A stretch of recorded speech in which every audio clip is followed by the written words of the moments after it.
Assalamualaikum warahmatullahi wabarakatuh. Alhamdulillah, pada kesempatan ini kita lanjutkan kembali pembahasan sekarang menyangkut masalah akhlakul karimah dalam perspektif ilmu pengetahuan teknologi dan iman dan takwa, disingkat IPTEK dan IMTAK. Pemirsa, akhlak adalah bahasa Arab yang memiliki banyak padanan kata. Akhlak sering disebut perilaku atau karakter, juga disebut adab, etika dan sebagainya, masih banyak. Yang jelas, akhlak yang dimaksudkan adalah perilaku mulia yang bernilai ibadah sesuai firman Allah dalam Al-Quran surah Al-Ahzab ayat 21. Bunyinya begini: A'udzubillahi minasyaitonirrajim. Laqad kana lakum fi rasulillahi uswatun hasanah liman kana yarjullaha wal yawmal akhir wa zakarallaha katsira. Artinya, sungguh telah ada pada diri Rasulullah SAW tingkah laku yang baik bagi orang yang mengharap pahala dari Allah dan hari kemudian dan memperbanyak mengingat Allah.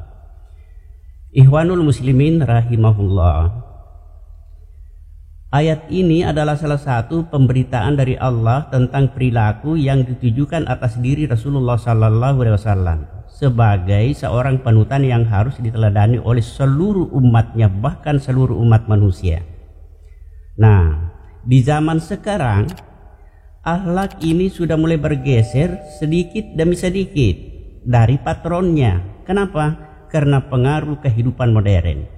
Nah, khawatir nanti jika hal ini tidak dibarengi oleh iman dan takwa, satu saat pasti lepas dari patronnya. Patronnya apa? Tidak lain adalah tuntunan Rasulullah Sallallahu Alaihi Wasallam. Pemirsa, dewasa ini kita sedang berhadapan satu dilema yang sangat berat, yaitu untuk melakukan filter.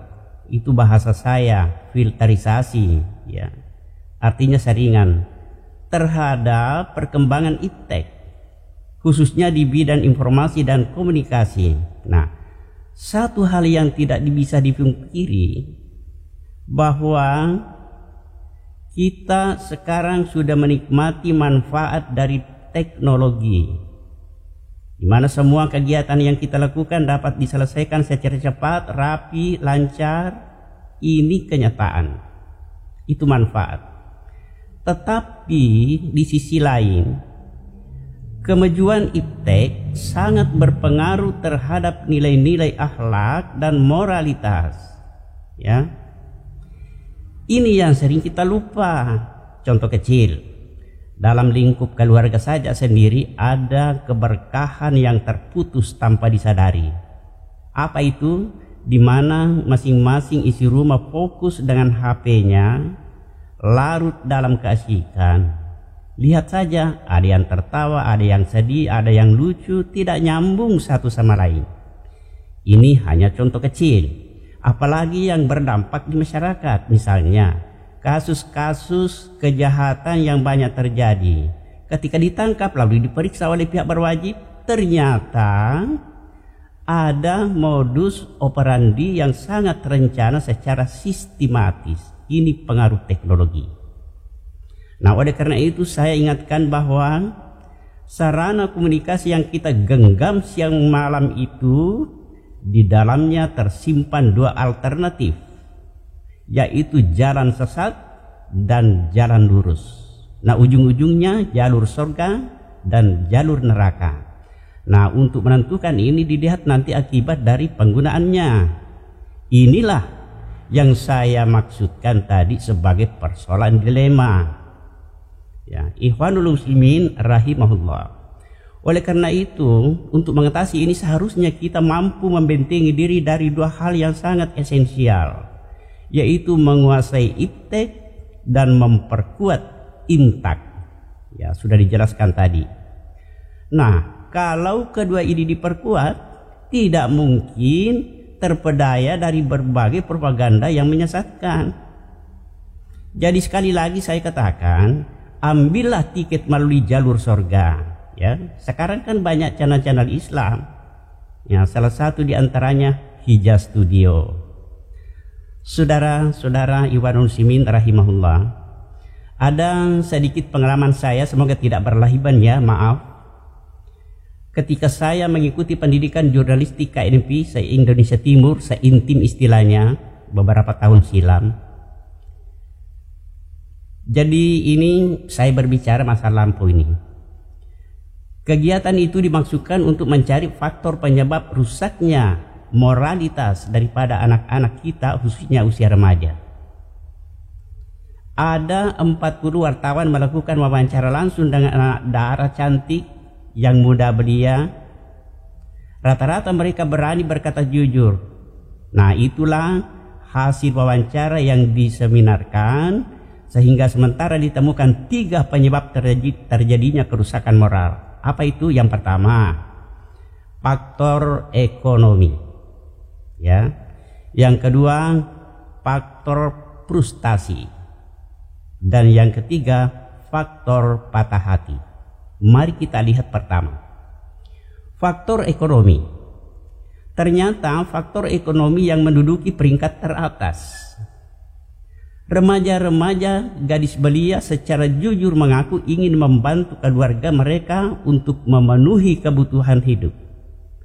Dengan bermodalkan paras cantik, maka salah satu cara memperoleh hasil cepat, terpaksa merelakan dirinya ditukar dengan bayaran. Ya maaf ya, saya bicara ini tempo dulu.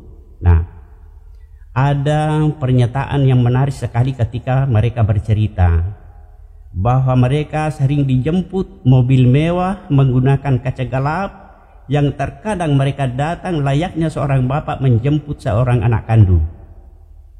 Kedatangan mereka sangat aman lantaran komunikasi berjalan rapi dan lancar, dan mereka tidak tanggung-tanggung membayar mahal demi untuk memenuhi syahwat mereka, padahal mereka punya istri, punya anak, punya cucu.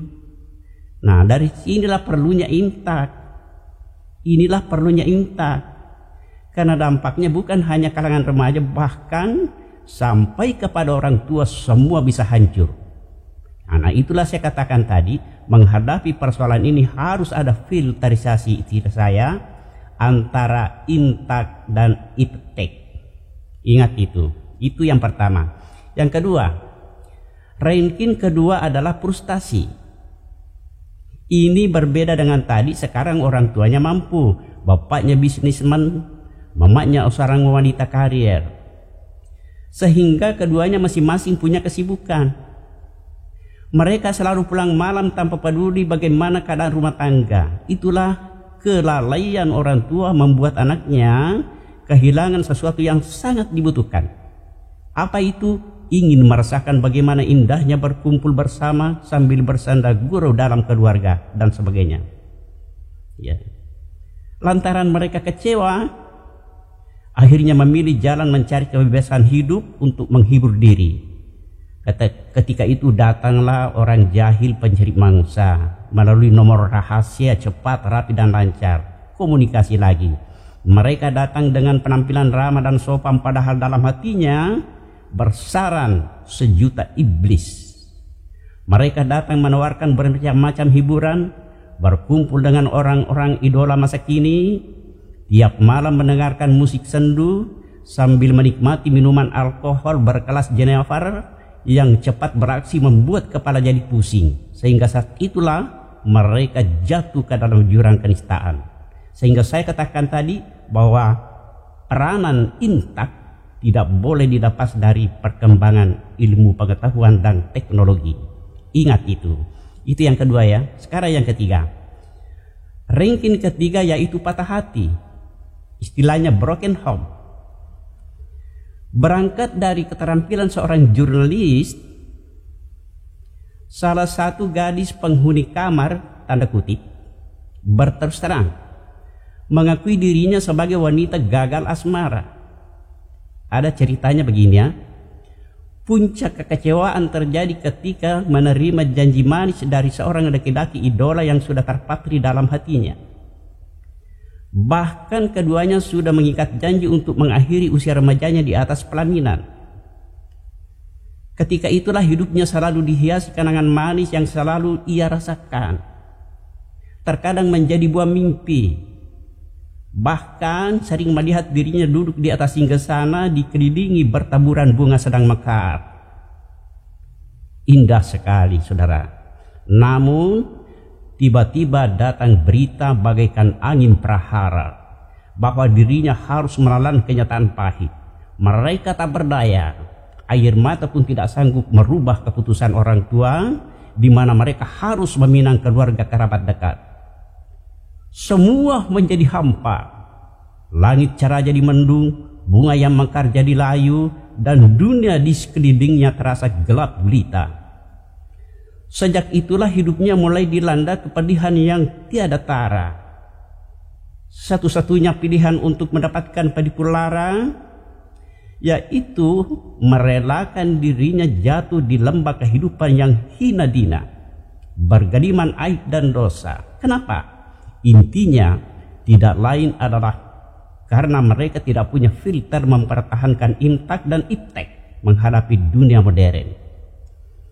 Nah, pemirsa dimanapun berada, inilah salah satu akibat jika seseorang dalam hidupnya tidak pernah ditempa pendidikan moral melalui prinsip agama, sehingga tak heran jika mereka mudah tenggelam di air yang dangkal, hanyut tanpa pegangan.